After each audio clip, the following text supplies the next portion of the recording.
Hey everyone, today I'm going to show you how to convert an image into a video using Kling AI. So this is helpful when you want to add realistic movement to a still picture and turn it into a short animated clip. So after signing in, open the generation menu and choose video generation.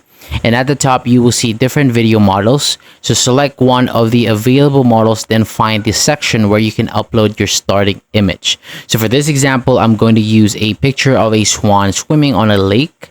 So drag the image into the upload area or click the upload button and select it from your device. And you may also see an option to add an end frame. So this can be used when you want the video to begin with one image and finish with another. But you can leave it empty when using only one picture. And then there's also a multi-shot option for creating several scenes in the same video, since we are making a simple image to video clip. Next, enter a prompt that explains how the image should move.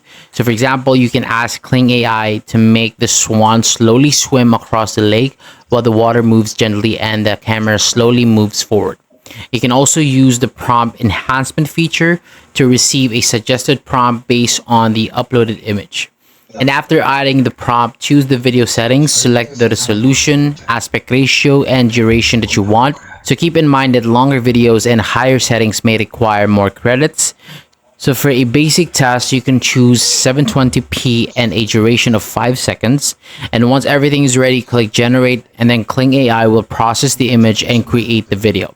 And when it is finished, play the result to see the movement, and you can adjust the prompt or settings and generate another version when needed.